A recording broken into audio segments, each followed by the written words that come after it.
I want to talk about something that just kills us. It's so frustrating. It's a really difficult part of our job in sales and business development, and that is this, and I'm curious to get your guys' opinion on it.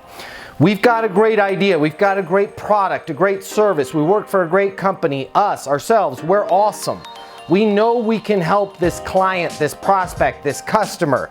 We lead with, because we're on eastonuniversity.com regularly, a voicemail that sounds something like this. Hey Alex, Matt Easton, founder of Easton University, you and I are connected on LinkedIn. I've got an idea that I'd love to get your opinion on. Can you give me a call on my mobile, 720-660-3202. We leave a skillful voicemail like that. They call us back. We let them know about this great idea, this way we can save them money or help make them money or make their life easier or their business easier, and it's like we run into a roadblock. I'm not interested. We don't need that.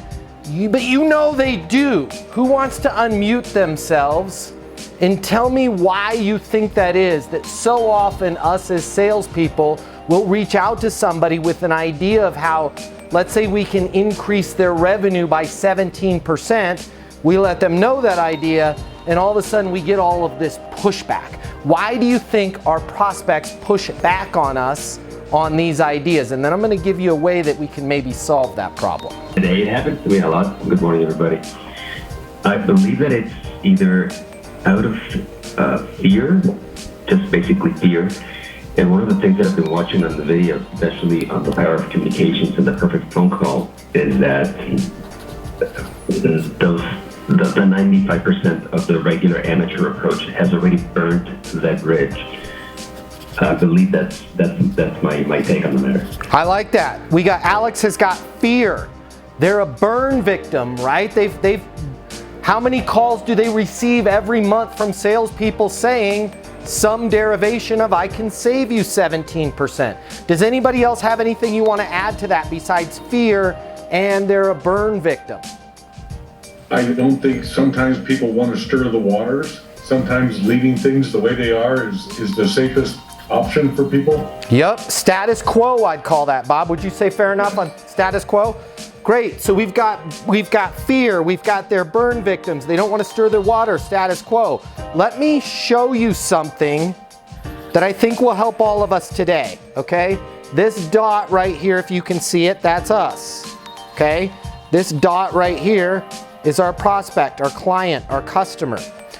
Far too often when we're communicating directly with them, they're afraid, they're a burn victim, they don't want to change, and they see us as some sort of threat, right? So they see us as a threat, and so they're going to block or push back on us as we communicate to them.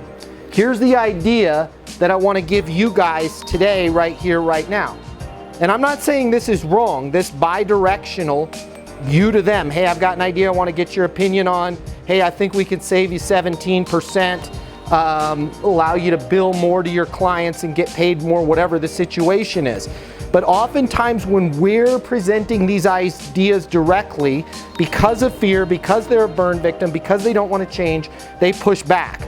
An idea I want to give you guys is I want you to think about introducing a third party, a third entity, a news article, okay? So my message to Alex, for example, let's say I sell payroll services, and I know that Alex is a CPA, a certified public accountant, and he works with small businesses, okay? And I want Alex to pitch my Easton University payroll services to his small business clients.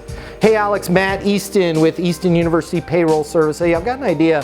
You and I are connected on LinkedIn. I've got an idea I'd love to get your opinion on. Can you call me on my mobile, 720-660-3202. Okay, Alex calls me back. Hey, it's Alex with Alex CPA. Yeah, what's up?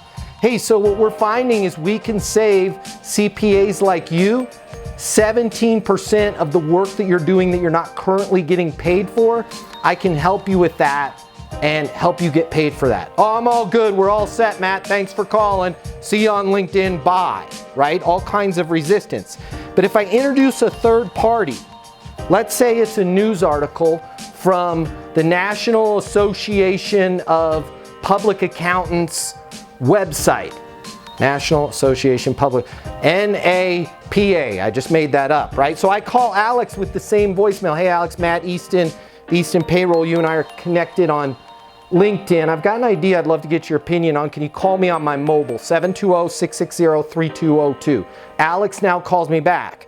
Instead of me pushing the idea directly to Alex, having to deal with fear, him being a burn victim, status quo, he doesn't want to change, what I'm going to do is I'm going to point the idea at a third party, okay? It's going to sound like this. Hey Alex, thanks for calling me back. You know, I was just reading an article on the National Association of Public Accountants website, and it was saying that small public accounting firms, about 15 to 25% of the work that they're doing, it's not billable, they're not getting paid for it, but they still have to do it because the small businesses that they're serving, they don't have the right bookkeeping set up, they don't have the right payroll set up, and they're using things like QuickBooks. And so a lot of times public accountants are going to having to go in and kind of detangle that mess that their clients have set up in their QuickBooks because they're not doing, you know, payroll with a professional company that can just report that directly back to the CPA, and they're not getting paid for those hours. Alex, is that something that you're seeing? Now look, instead of me pitching an idea to Alex and hoping Alex is receptive, I'm pointing, it's like a triangle, I'm pointing at this news article on the National Association of Public Accountants. Now Alex might say, you know, man, that's interesting. Did the article happen to mention that CPAs were able to bill for that? You know what, Alex, in fact it did. And in the article they were mentioning that it's very difficult for CPAs to bill their clients for that because as small businesses, if the CPA billed for those hours, it wouldn't become cost effective. Yeah, that's why I haven't been charging for that, is because a normal small business that I charge $1,800 to do their taxes every year, I mean, gosh, if I charged them for all the work I really had to do untangling their QuickBooks, my bill would be like $7,000, and there's just no way they could afford me. Yeah, got it. I mean, that's why I was thinking of you when I read this article, because that's in fact kind of the similar situation that my clients are in. Of course, they would love to charge for all the work that they're doing, but it just doesn't make sense in terms of the billing. You know, that's something that we're finding at Easton University Payroll is if we can get these clients on board with us, although you wouldn't get paid for all of those extra hours, what we're able to do is make sure that you're getting paid for the hours that you're actually working, right? So you're not having to do all that extracurricular investigating, unraveling, untangling of your client's QuickBooks accounts, and you're just getting a crystal clear report from us on exactly what went out. It's all columned, it's all set up, just so that you can import that directly, into your tax filing. Does it make sense for us to get together for maybe 20 minutes? I can kind of talk to you about how things are set up, and then a program that we have where you can easily send out an email or put a mailer in with your monthly statements, and we can hopefully get most of those clients that you're spending a lot of extra hours on board with us, so that we can pick up that work and do the heavy lifting for you. Yeah, that might be interesting. How long would it take for us to do that? It's just 15 minutes. I could kind of look at it, and then we can kind of go through some options. We'll cover the marketing cost on the mailers and everything there.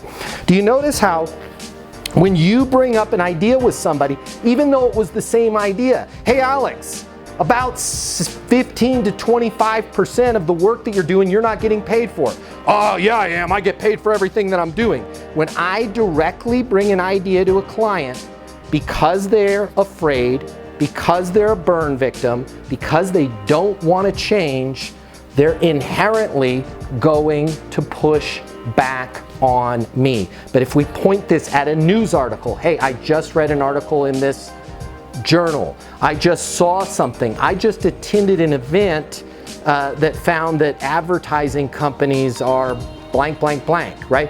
You could even point it at a third client. Hey, the reason why I wanted to reach out to you, Alex, is we had a client in a very similar situation. I don't want to I'm not at liberty to really say their name because I don't want to share their personal information, but what we found is, north of 20% of the work that they were doing, they weren't getting billed for. And I just wanted to make sure you were aware of this, because once we discovered the problem, it was pretty easy to solve.